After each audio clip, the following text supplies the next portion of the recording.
Amen. Ongera kandi dusome tumubwiza bwa Matayo ibice 17 murongo wa 21 wonyine turangiza tuze kuganira akanya gato. Aravuze ngo ariko bene uwo ntavanwamo n'ikindi keretse gusenga no kuyiriza ubusa. Amen. Ariko bene uwo ntavanwamo n'ikindi keretse gusenga no kuyiriza ubusa. Amen.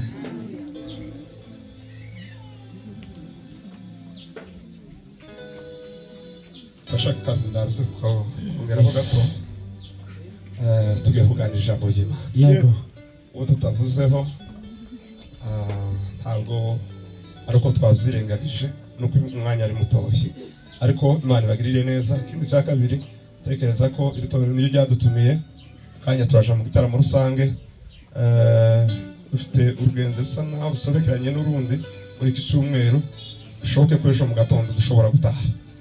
Imana itavuze ibindi ngo turahare tuzirirwe hano bitewe na gahunda tuba dufite, kuko dufite urundi rugendo kandi rwakure tibikababangamiye. Twari gusura uvandimwe ariko kandi tutabagezeho, turababonye kandi tumenye n'amakuru koko muri basi. Tange haleluya zibiri zamure se cyubahiro. Haleluya haleluya haleluya haleluya.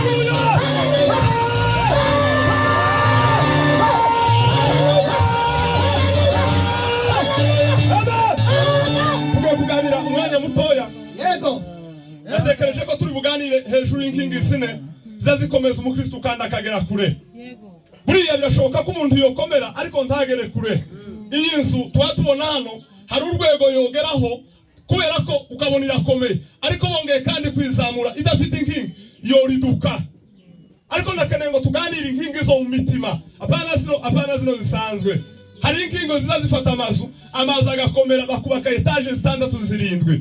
Ikize gituma bagera ahandi nuko zanzu baba bazishize inkingi abari rufatiro zarangiza zikazamukiraho. Niyo mpamvu nakeneye kugira ngo twongere kandi tuganire nk'abakristo. Ubu nyine dufite abakristo bahagenda bagu umunsi ku wundi, ariko nakeneye ngo tuganire hejuru y'inkingi zine zazikomeza umukristo kandi akagera kure.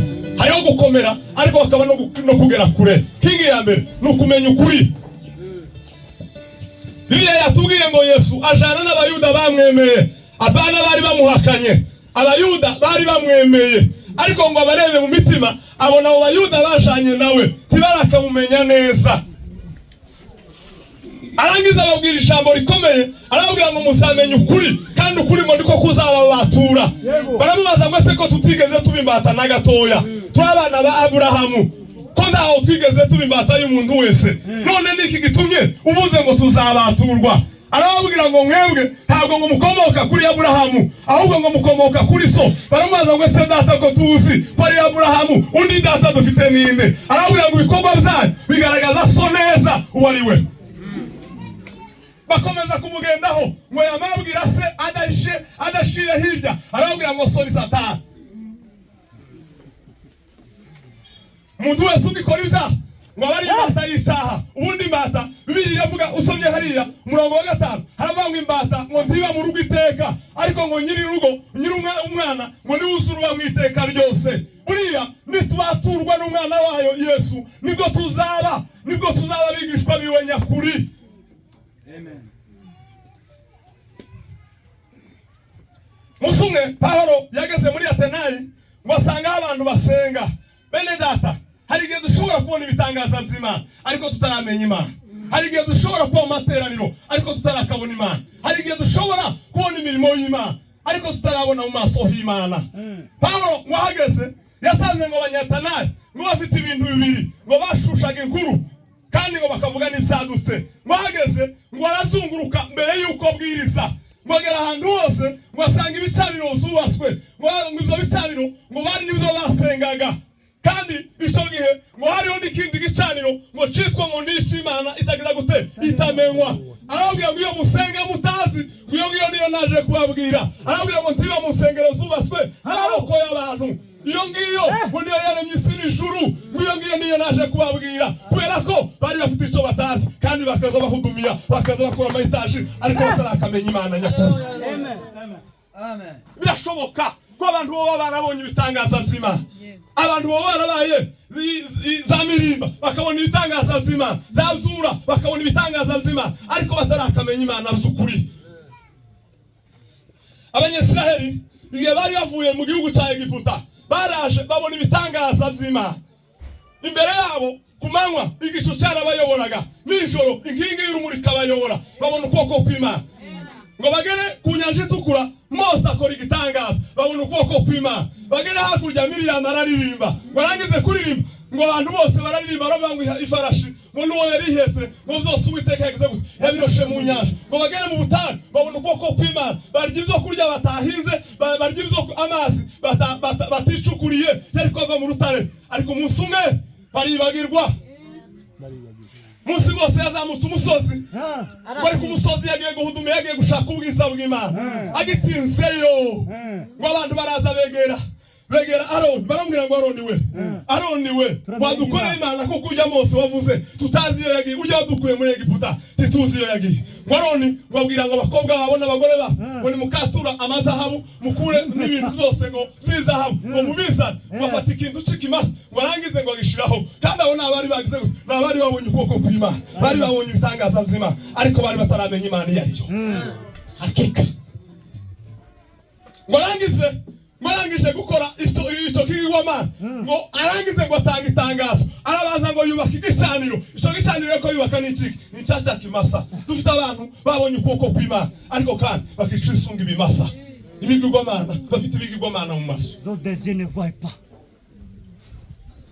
Kandi bigeze kuba mu matara, bigeze gukorana n'Imana, ariko kubera ko batageze ku rwego rwo kumenya Imana neza, batigeze bamenya Imana neza, bagendanye n'abandi babona aho Imana ivuga, babona aho amandiko asobanurwa, abandi babona aho bafata amakara bakandika n'amandiko, ariko ngabo bose hariho bamwe basubiye muri Egiputa bongera kandi gusubiza amaso muri Egiputa. Nuko niye mpamvu nuko batigeze bamenya ukuri, ariko bavuga ngo nimumenye ukuri niko kuzaba batura. Amen. Mose ari ku musozi w'Imana iramubwira ngo barya abantu ba ngo genda uje kureba uko bameze. Akimanuka ngo bari kumwe na Yoshua ngo bumva urusaku, ngo bonyine baravuga ngo urusaku ngo ntabwo ari urwo gutsindwa, kandi ntabwo ari urwo gutsindwa, ahubwo ko turumva ari urusaku rw'igitera. Kandi ngo bari bafite igiterane ngo kuko Yoshua yamaze kubaka igicaniro, ngo baravuga ngo ejo mu gitondo ngo twese tuzahure ngo bakora igiterane. Ngo bamaze gukora igiterane Mose asanga bari mu giterane ko barubarira ikimasa.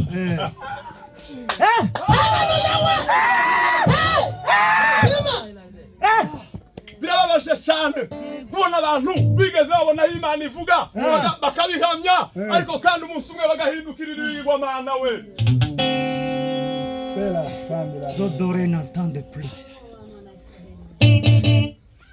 Teye akaga biteye agahinda kubera ko batigeze bamenya ukuri. Niyo mpamvu bahindukiye, bituma bakoresha na Mose amakosa. Torero ry'ubunini ko rirarusha abashumba kubera amakosa yabo, ko bararusha abakristo babo kubera amakosa yabo. Ariko Aroni yari umuyobozi, yari umutambyi. Aroni ariko yemereye abantu gukora amakosa, bituma Mose agwa mu ikosa atari yarateganyije. Bene data, nta kindi cyo dukura mu biyoba abantu barimo, nukubanza tugasobanukirwa tukamenya ngo ukuri niki. Ukuri Bibiliya iravuga, Yesu yarabivuze, arabwira abantu, arabwira ngo nije nzira n'ukuri n'ubugingo, nta uja kwa data ngo atarije umujanye. Yesu niwe nzira n'ukuri n'ubugingo, nta kundi kuri tuhadushakisha, n'ukuri kwanditse mu ijambo ry'Imana, kandi uko kuri ni Yesu Kristo. Umunsi umwe Yesu ageze kwa Pilato, Pilato aramubaza ngo sura umwami w'Abayuda.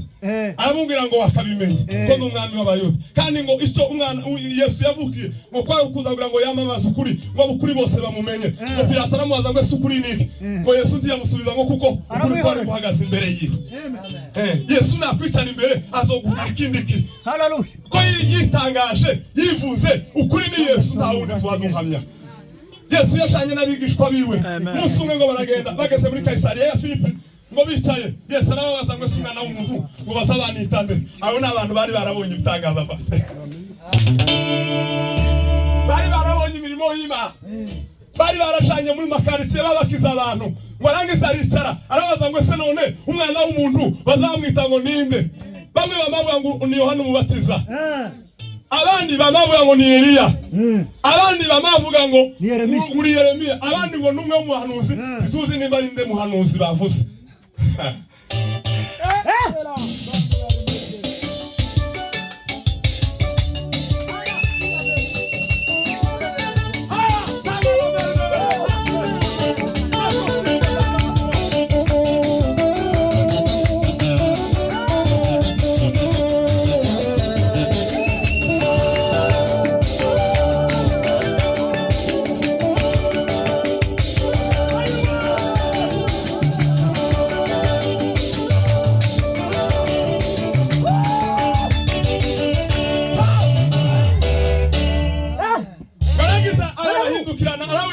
Mwebwe muzamunyitane arababwira ngo ico gihe Petero kubera ko yakazavuga vuba vuba arabwira ngo shema namaze kuguhishurirwa hari umunsi twari twicaye ahantu n'umwe data w'ijuru ariko kuguhamya arabwira ngo wewe ngurungana w'Imana ihoraho barangiza Petero baramubwira ngo ntabwo ari inyama n'amaraso ngo biguhishuriye ivyo reka nabwire za teoloji zizaduhishurira Imana kandi tugiye twinjiye mu mahombe tugasenga Imana teoloji ziduhishurira amahame gusa ijambo ariko gushurira Umwana w'Imana nuko turishira nk'umuhate barangiza tugashaka Imana, Imana ikatumurikishiriza mu maso baremwe kuguhimba.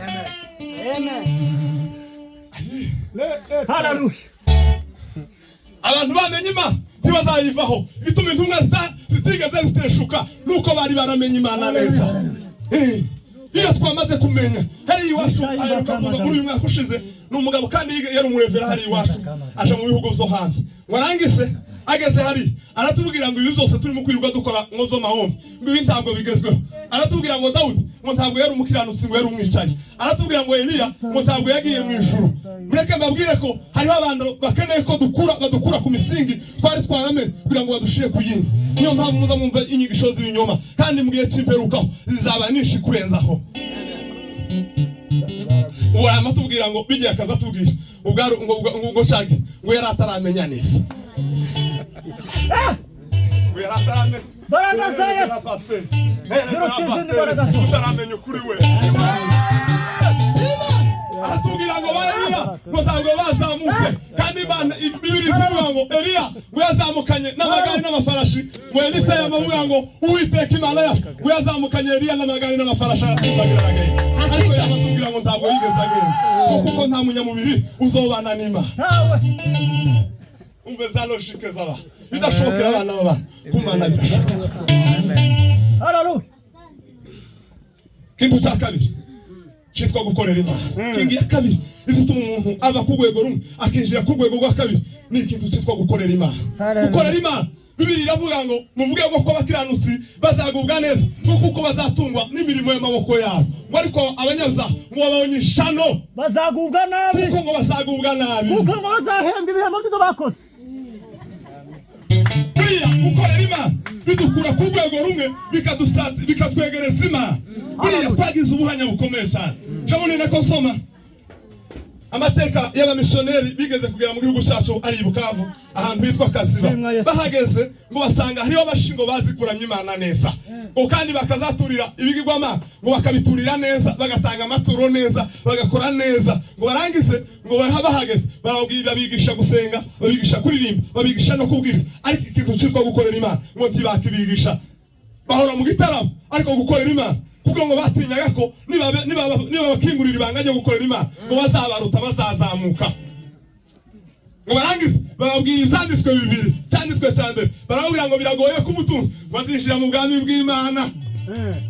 Ngo niko gufata ngo isindano ngo ugafata n'ingami ngo arangize ugafata yangami ukayishisha mu rushinge aravuga ngo ntibizokunda. Kandi icya kabiri barababwira ngo hahiwe abakene uko kubwami bw'Imana aruga bananirwa kutwigisha uburyo tugomba kubana n'ifaraha ahubwo twebwe dusigara turwana tuvuga ngo abantu b'imbino ngo ni abanyabyaha.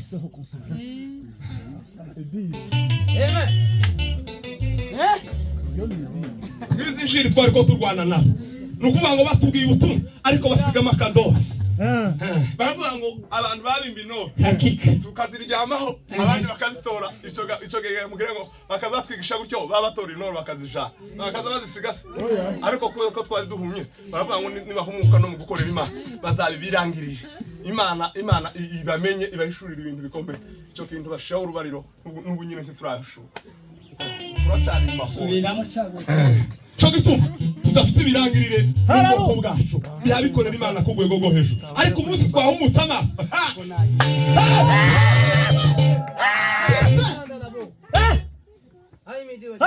ariko bene data nta kindi ko turaza tumenya ijambo ry'Imana rivuga.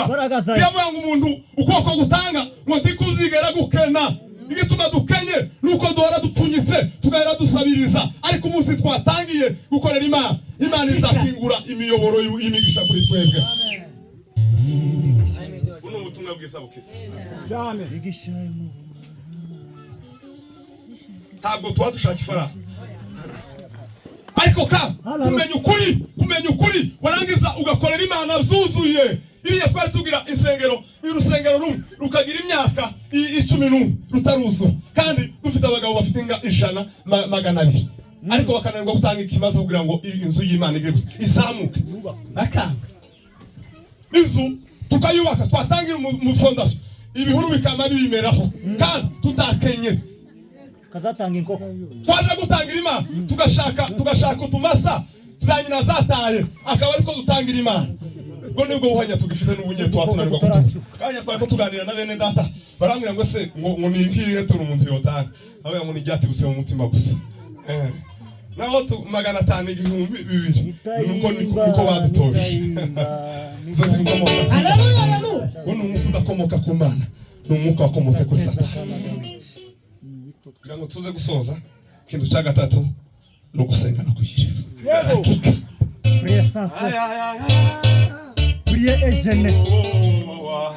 Musenga no kwiyiriza ubusa biza bidukura muri revo imwe bikatugeza ku yindi revo. Umunsi umwe Yesu ajana n'abigishwa be batatu baja ku musozi baja gusenga.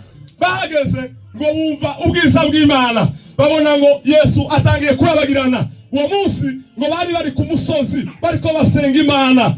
Mugihe bariko basenga ngo haza abagabo babiri, haza Eliya, haza na Mose. Mose yarazanye leadership yose kugira ngo yishite muri Yesu kuko niwe yavugaga kenshi. Eliya yarazanye ubuhanuzi n'abaraza abuheza nyirabwo havuga ijwi mu ijuru riravuga ngo nguyu mwana wanje nkunda ngo kandi kamwishimira.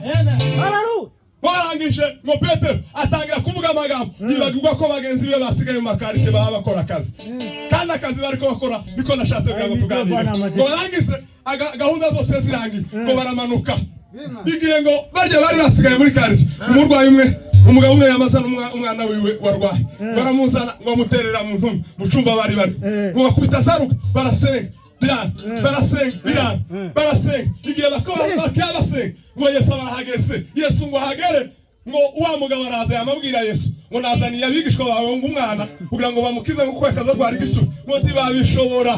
Barangize ngo Yesu ngo ababwira ijambo rimwe ngo abwira wa wundi ababwira ngo se abantu bazageza hehe no kugira umutima wo kutizera. Aramubwira wa mugabo yamavuga ngo mukize kutizera. Barangize aramubwira ngo umwana wawe arakize. Abari basigaye ba Andreya aho bari ngo baraza begera Yesu baramubwira ngo se twebwe ko twasenze tukaba twavuze kuri za ruga tukaba twasirimbye ariko umwana ntiyakira ni ukubera iki? Arababwira ngo bende udayimoni ngo taza kugwamo n'ikindi ngo keretse gusenga no kwiyiriza ubusa. Muri Katolika je nabayemo navuyemo vuba cyane. Hari amasengesho baba na misala za kawaida bazisengaga batangiye tiwoja mu mwuka kandi ntiwovamo uko waje ni kuzumera. Nukuvuga ngo ni isengesho ry'umuhango no mu baporo ayo masengesho arimo. Bizamabona ko ngo nuko gahunda zizazimera. Naho arimo ya gahunda agenderwa kuri gahunda kuko ayo ngayo yarapanzwe bari bayashizeho. Ni sala za kawaida ni isengesho umuntu asenga igihe twinjiye dutangiye ibada n'uburyo bagomba gukurikiza ibada igasozwa. Ayo masengesho Yesu yaravuze ko hari ahantu atorenga nimba ukeneye kuba umukristo uva ku rwego rumwe ukagera ku rundi, senga, ariko ntugarukiye kugusenga winjiye no mu cyumba cyo guciki cyo kwiyiriza ubusa, kuko aya mapepo uzorwana nayo utazoshobora utigirishe. Hariho abadayimoni bene Sikewa ngo barahagaze ngo bakangaze gutya, abadayimoni barahunga bagera ku wundi dayimoni. Arabwira ngo amakuru yanyu ndayasi. Amakuru yanyu Paulo muhamuvuga mwari ndamuzi. Yesu wese muhamwitirira nawe ndamuzi. Ngo arangise ngo dayimoni arabafatagira ngo arabashwanyaguza. Igituma turi mu gutindana abarwayi nuko tutamenyereye amasengesho yo kwiyiriza ubusa. Turi mu gusenga ariko kwiyiriza ubuswa ntabwo bikiri ibyacu n'iby'abana. Kwiyiriza ubusa n'iby'abakristo bamaze gusobanukirwa neza. Umugabo witwa Idahoza umunsi umwe ngo abahungu baramubwiye ngo ngwino uje kutwigisha gusenga, abajana mu cyumba ngo arangize akazabwira Imana ngo ma ngongera ibigeragezo ma ongera ibigeragezo bagiye bahungu ngo batangira kumwumva ngo baramubwira ngo se kwavuga ngo uwo twongererwa ibigeragezo, arabwira ngo mutabona ibigeragezo ntagukomera kwanyu, mugomba kwiyima ibyo kurya mukabona ibigeragezo mukumva inzara mugatsinda ikizamini cinda. Amen. Wewe bizago dufite nuko twananiwe kumetiriza ino ndakusa, kandi Bibiliya ivuga ngo inda ni y'ibyo kurya ngo n'ibyo kurya n'ibyo, kandi byombi bizoca mu nkota, byombi ngo bizatsenga. Ariko Idahoza n'abantu bazanye impindura amatwara, n'abantu bakoze ibikorwa by'abagabo, n'abantu bageze ku rundi rwego, igihugu kikabamenya bakavuga ngo nta murozi uzokora igiterane muri Nigeria. Abo n'abagabo bahagarara ahantu kubera kwimenyereza gusenga no gukora amafungo. Umugabo bita Moses Krora wa Tanzania, igihe kimwe ngo hari inzara nishi muri Tanzania, ngo atangira guhanurira imisozi. Uzamwumva ko muri Tanzania azaba umuceri uryoshye, barawusengeye. Umugabo bita Moses Krora mweri yarasengeye umuceri, kandi umuceri uzawera mu mazi, ariko nasonye amateka baravuga ngo yigeze kumusengera mutangira kwera no kumusosa. Kubera impamvu z'amasengesho uyu mugabo yigeze kwiyiriza ageze iminsi 40 aja mu giterane i Burundi, wagere hejuru y'igihugu cy'u Burundi ngo amapepo akazatangira guhunga abantu barwaye amapepo. Uwo munsi ngo aravuga ngo isengesho ngo se ngo ko umuntu wese azayumva kino cyigisho ngo azuzaki abantu barwaye za kanseri, barwaye za diabete, bumva cyacigisho yizera gusa akaba arakiza. Kubera ko yarahagaze mu rundi rwego. Senga no kwigiriza ubusa biza bidukura kuri level imwe bikatwinjiza mu yindi level. Aba bagabo bariko tuvuga bari ku musozi, Yesu yirije iminsi 40 n'amajoro 40 atarya atamwa.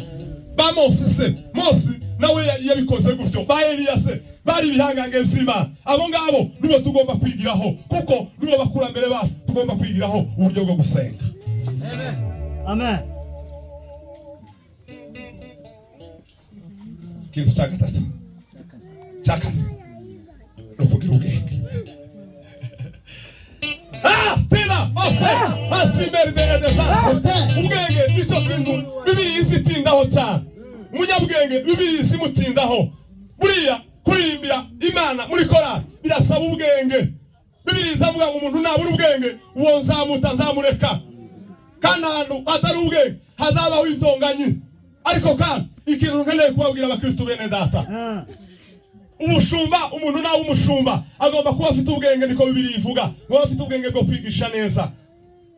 Umuntu nawe umuyumba agomba kuba afite iki? Ubwenge. Ubwenge ni ikintu Bibiliya izitindaho. Habe n'abacurazi bagomba kuba bagize gute? Bafite ubwenge bw'Imana bumurikiwe. Kandi ubwo bwenge ntabwo ari bwa bwenge Bibiliya ivuga, ari ubwenge bw'abadayimoni, hakaba n'ubwenge bw'inyamaswa abantu, akaba n'ubundi bwenge bwihariye. Bibiliya ivuga ngo ubwo bwenge ngo buraboneye nibwo bwaturutse mu ijuru, ngo bugira amahoro, ngo buzabwemera kugirwa inama. N'umuntu utazugirwa inama uzozumenya kuko ubwo bwenge butakuriho.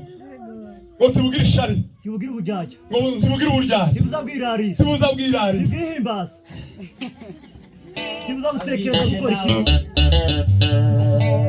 Hakika ubwenge bw'Imana burakenewe mu bakristo. Aragaza umuriro.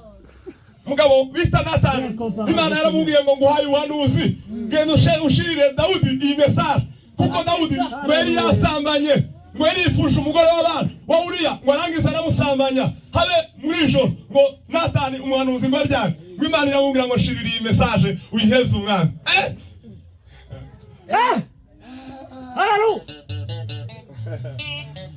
Izina rya rihabwa icyubahiro Yesu Kristo. Genda uyiheze umwana. Amaze atekereza ukuntu ari bugende. Akubita mu migani ngo arebe ukuntu yoza n'umugani akawuheza Dawudi akawakira.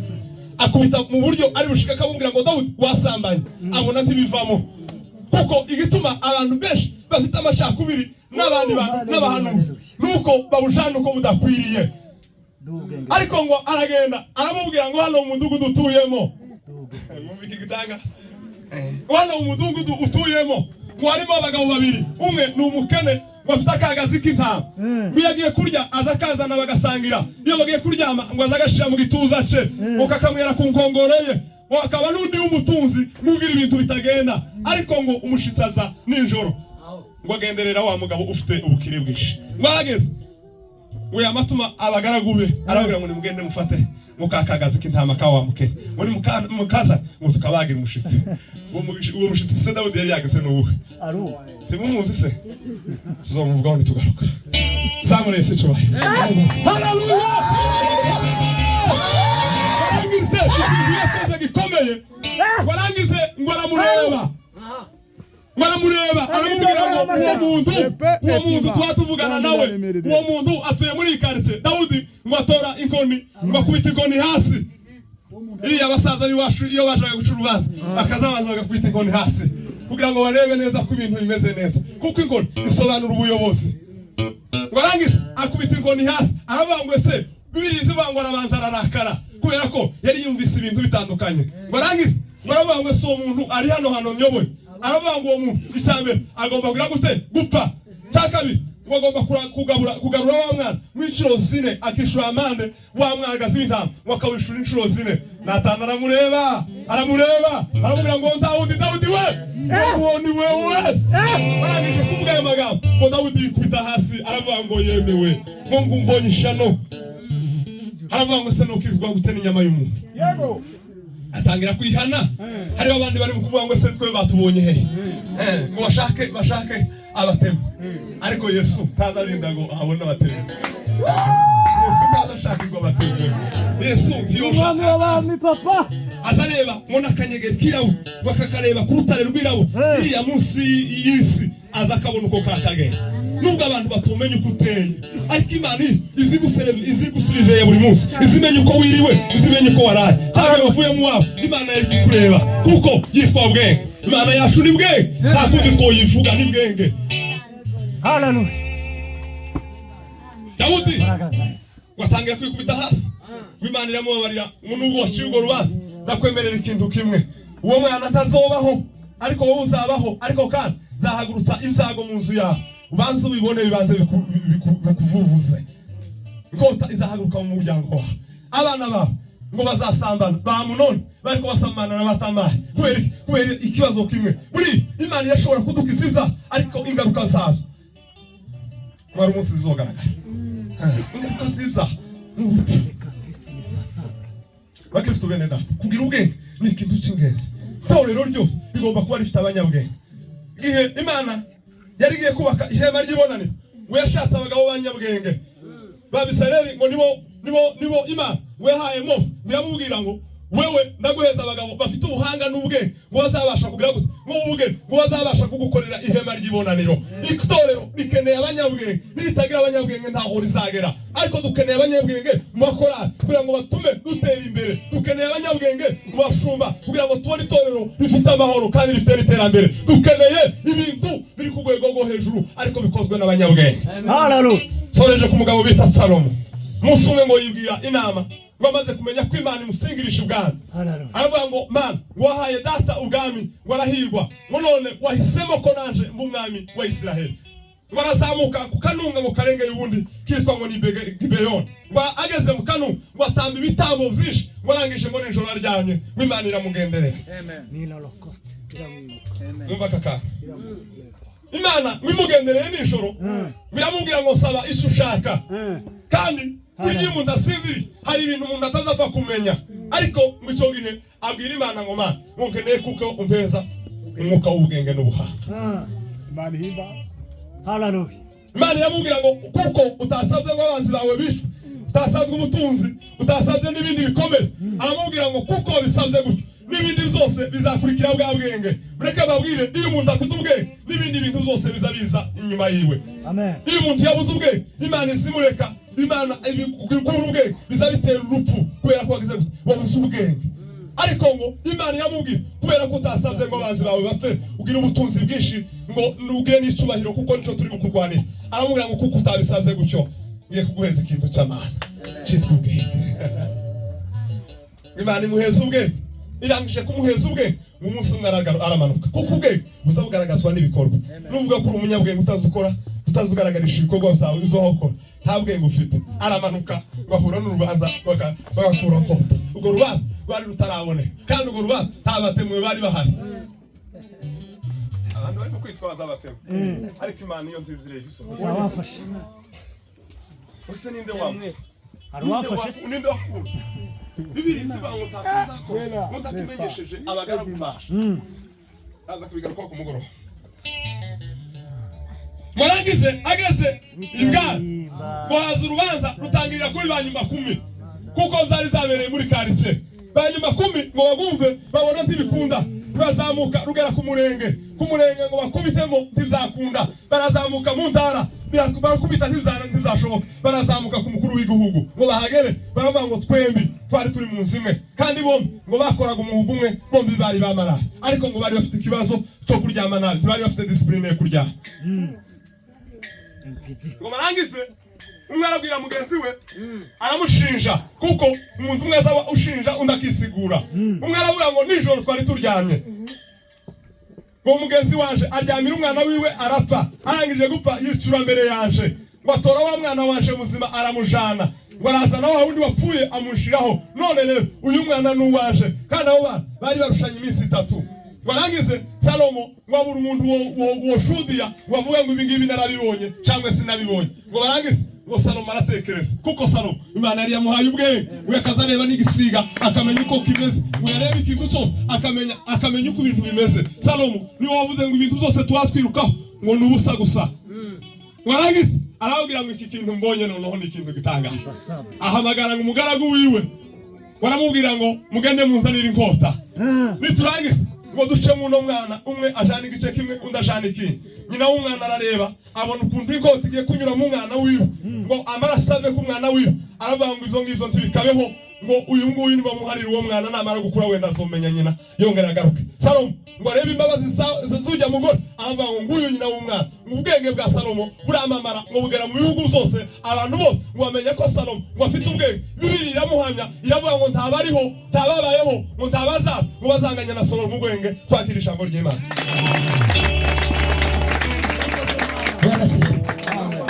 Niye gusenga isengesho. Data ndagushimiye, data ndaguhimbaje kuko uri Imana izuba bikaba. Urakoze mugenga bubuhe. Urakoze w'Imana we. Turagushimiye kuko uri Imana izuba bikaba. Sande nyabora ku ngoma. Sande data kuko uri Imana izuba bikaba. Data turangije kurya turariye dayobora w'Imana. Ibiryo turiye ibiryo bizanone n'ibindi bizesha odera edemeride dandara kwitera urakoze data urakoze mwami Imana icyubahiro cyawe kigaragare w'Imana we amaze data kugira ngo ukomeze utegeke w'Imana we amaze ngo dukomeze tugendere mu rukundo rwawe kandi ngo dukomeze tugendere mu bicucu c'amabanga Yesu urakoze Mana icyubahiro cyawe kigaragare data ntacyo tuzirogoza. Abantu bamaze iminsi bumva ijambo ryawe, abantu bamaze iminsi bumva ijambo ryawe. Twarumvishe twarakumvishe ntacyo tuzirogoza ntituzavuga ngo ntabwo twumvishe. Twarumvishe w'Imana we twarumvishe w'Imana we. Urakoze data turagushimiye ineza yawe n'urukundo rwawe amaze data kugira ngo ukomeze wiyerekane. Uwavuze ijambo ryawe umuhereze umugisha, uhereze umugisha ugere mu rugo rwe, ugere mu rugo rwe tira ate ugere mu rugo rwiwe n'uriya mugore wiwe, uriya mugore umuhereze umugisha, uriya mugore we, uriya mukobwa w'abasama umuhereze umugisha w'Imana we, umuhereze umugisha w'Imana iri mu ijuru. Sandira adimiri adash. Ta adima. Wamana iri mu ijuru we, wamana yo kwizerwa no kwiringirwa. Amahoro yawe agaze, amahoro yawe ategeke muri byose. Wemere kumuhereza umugisha, dusabye umugisha mu rugo rwe, mu mudamu, abana bose, no kwa sebukwe. Tera adiminire. Urakoze data, turagushimiye ijambo twumvishe ibashe kugira aho rikora naho rigeza. Urakoze data, turagushimiye mu izina rya Yesu Kristo umwana w'Imana w'intama watambwe. Amen. Uhereza Imana icyubahiro. Uhereza Imana ikuzo. Kabanza basengari.